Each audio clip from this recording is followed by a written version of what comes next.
D-Link, a major global manufacturer of networking equipment, has announced that it will not be fixing 4 critical remote code execution (RCE) vulnerabilities affecting its DIR 846W router model. Wait, it gets juicier. Cisco also decided to sprinkle in another little treat, a second vulnerability, identified as CVE 2024-20440. You heard it right, a second vulnerability. On September 4th, the FBI seized 32 domains operated by the Russian-linked Doppelganger influence network.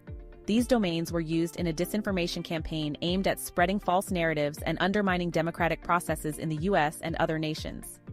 Welcome to the Security Brief for Week 36. Before we dive in, make sure to subscribe and share this news.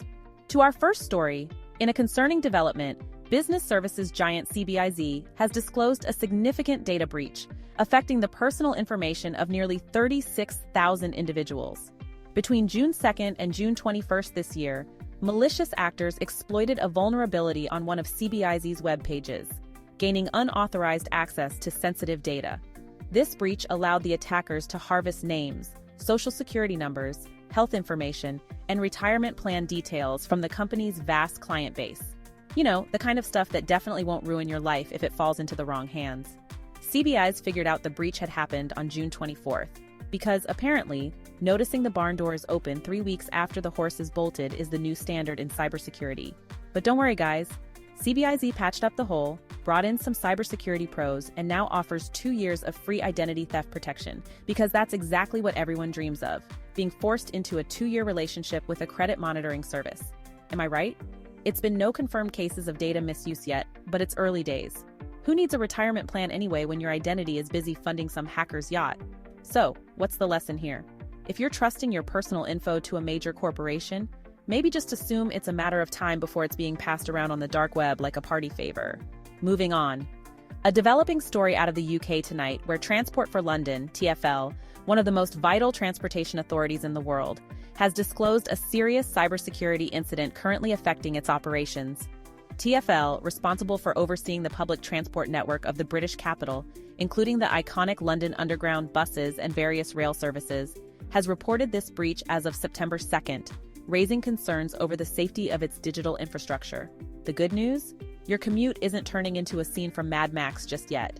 TfL was quick to clarify that despite the attack, no customer data has been compromised, and the trains are still running, for now. But don't let that fool you into thinking they're sleeping easy. They've shut down some digital services, tightened their security belts, and called in the big guns, the National Cybersecurity Center and the National Crime Agency. So, they're basically saying, we don't know how bad this is yet, but we're not taking chances. This isn't TfL's first cyber rodeo. Last year, the CL0P ransomware gang pulled a similar stunt, hijacking one of TfL's suppliers and leaking the contact info of 13,000 people. Fortunately, no bank details were leaked. But hey, what's a little privacy breach between friends? Transport for London remains a critical cog in the everyday lives of millions of Londoners, managing services such as the Elizabeth Line, the Docklands Light Railway, and London's bus system. As TfL continues to manage the incident, the agency is urging commuters to remain aware of any official updates. Authorities are investigating whether this latest breach is part of a broader trend of attacks on public service organizations. Moving on, weeks ago we covered Halliburton, one of the world's largest oil and gas corporations. They have now confirmed that the recent cyber attack has led to the theft of sensitive company data. As a recap of why this happened, it's the usual ransomware recipe: steal valuable data, demand cash, and watch the world burn. They have now formally filed to the Securities and Exchange Commission, SEC. Halliburton disclosed that an unauthorized third party had gained access to its systems, exfiltrating critical information. Of course, the RansomHub crew didn't just stop at stealing some emails and spreadsheets. No, these guys went for disrupting Halliburton's internal systems and business apps like they were rage quitting and taking down a video game server. Even though Halliburton says this won't have a material impact on their finances, because they're only a multi-billion-dollar corporation, experts are like, yeah, right. Legal headaches, customer trust going down the drain, and a reputation dented harder than an old oil drum? Yeah, those are coming. Moving on, D-Link, a major global manufacturer of networking equipment, has announced that it will not be fixing 4 critical remote code execution (RCE) vulnerabilities affecting its DIR 846W router model. The decision comes as these routers have reached end-of-life status. meaning the company no longer provides support or firmware updates for them. These 4 flaws, discovered by security researcher Yali 1002 and disclosed in late August, include 3 critical vulnerabilities that could allow attackers to take full control of the device without requiring authentication. The affected systems are particularly vulnerable to malware botnets, which have historically targeted D-Link devices for distributed denial of service (DDoS) attacks. So now, if you're one of those unlucky souls with the DIR 846W still humming away in your house, you've got 2 choices. A. Rush out and buy a new router like you're trying to escape a ticking time bomb. Or B. Keep using it and hope some hacker doesn't turn your home network into a botnet staging ground for the next big DDoS attack. On to our next news story. In a worrying development for the software industry, a new cyber threat known as the Revival Hijack attack has surfaced, potentially affecting 22,000 Python packages on the popular PyPI repository. Researchers from JFrog, a software supply chain security platform, have revealed that this attack involves malicious actors registering new packages under the names of previously deleted ones, allowing them to push harmful code to developers unknowingly pulling updates. The kicker? PyPI's policies allow this chaos by letting new users take over the names of packages that have been removed. And the hackers are loving it. Just look at the Pingdom v3 package that got hijacked in March 2024, where they stuffed it with malware and waited for someone to pull the update like a sucker. To mitigate this, JFrog has taken proactive steps by securing many popular deleted package names to block malicious actors from exploiting them further. However, experts urge developers to implement robust security practices, such as verifying package integrity and closely monitoring package ownership changes to protect their systems. So, if you're out there working in a Jenkins CI/CD environment or just pulling in Python packages for your next big project, make sure you're not accidentally downloading an invite to the hacker's ball. Moving on, Cisco has issued a critical security warning today, revealing the discovery of a backdoor administrative account in its smart licensing utility, CSLU software. The CSLU is a tool used by many companies to manage Cisco software licenses locally without relying on cloud-based systems. This vulnerability, identified as CVE 2024-20439, could allow attackers to remotely access unpatched systems with administrative privileges using an undocumented, static credential. This critical flaw was reported on September 4th, and while no active exploitation has been confirmed yet, Cisco urges administrators to apply the latest updates immediately to secure their systems. But wait, it gets juicier. Cisco also decided to sprinkle in another little treat, a second vulnerability, identified as CVE 2024-20440. You heard it right, a second vulnerability. This vulnerability could let attackers snatch up sensitive log files and API credentials by sending crafted HTTP requests. So, if the backdoor wasn't enough, here's a side of log file theft for you.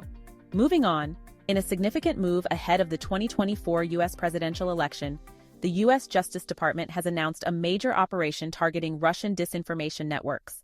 On September 4th, the FBI seized 32 domains operated by the Russian-linked Doppelganger influence network. These domains were used in a disinformation campaign aimed at spreading false narratives and undermining democratic processes in the U.S. and other nations. Doppelganger used cyber-squatted domains, websites designed to impersonate legitimate news outlets, to promote Russian government propaganda, sway public opinion on issues such as Ukraine, and manipulate voters in several countries, including the United States, Germany, and Mexico. So instead of logging into WashingtonPost.com, you might have stumbled upon Washington Post Pop-M and unknowingly consumed propaganda dressed up as journalism. And what's a plot without some AI-generated influencers?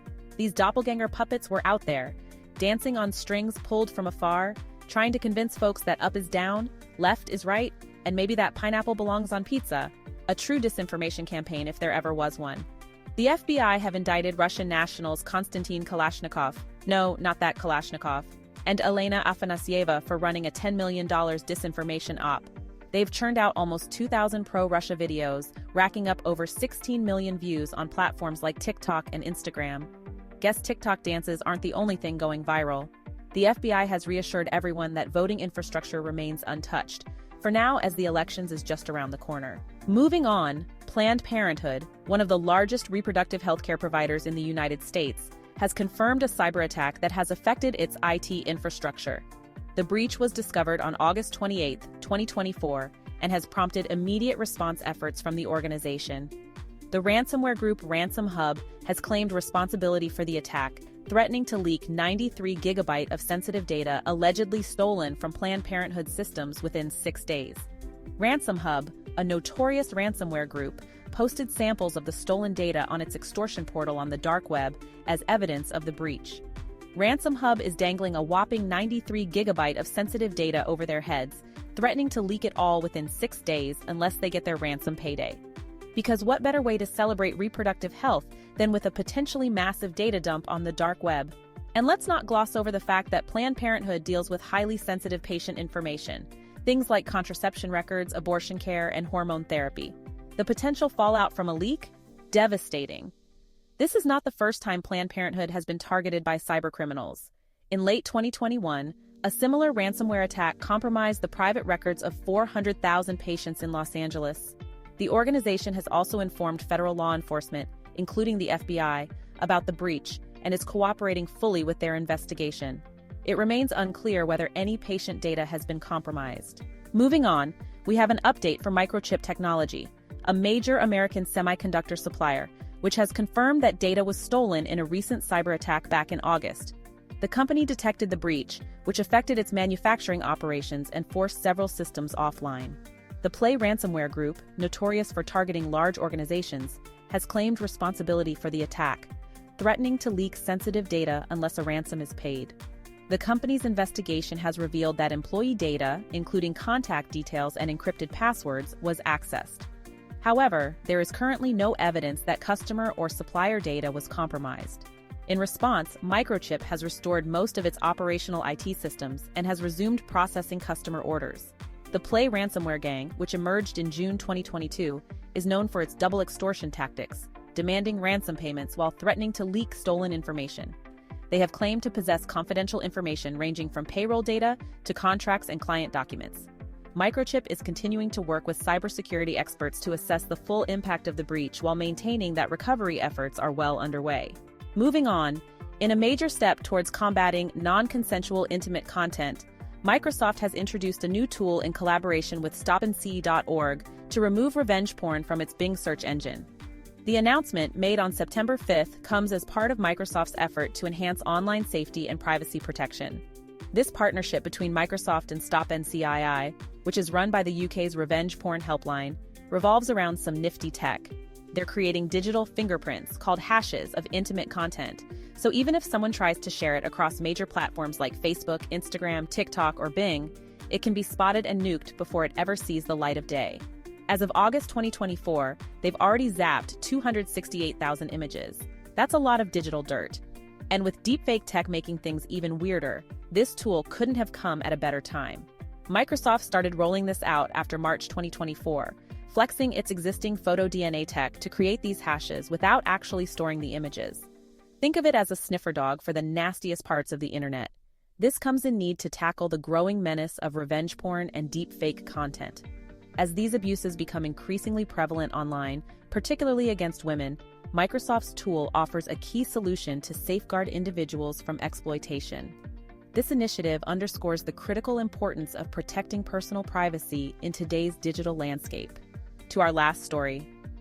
Avis, the global car rental giant, has disclosed a significant data breach impacting its customers. The company confirmed that unknown attackers gained access to one of its business applications between August 3rd and August 6th, 2024. During this time, the personal information of certain customers was stolen. Avis discovered the breach on August 5th and immediately launched an investigation with external cybersecurity experts to contain the attack and secure its systems. The company has reported the incident to relevant authorities, including the FBI. The stolen information includes personal data, such as names and possibly other undisclosed sensitive details, although financial data was not mentioned in initial reports. The hackers, who still haven't RSVP'd with their identities, were caught mid-heist on August 5th, so Avis managed to shut them down by the 6th, though that 3-day window was more than enough time for the damage to be done. But hey, don't worry, Avis is offering victims a whole year of Equifax credit monitoring for free. You know, because nothing says we care, like giving you 12 months of trying not to panic about identity theft. Avis, which operates over 10,000 rental locations globally, is now focused on strengthening its cybersecurity measures. While the company has resumed normal operations, customers have been warned to monitor their accounts for suspicious activity. That's it for this week's news. Which story did you find most interesting, or any story that you wish was included? Make sure you comment under. Make sure to subscribe, and I see you soon.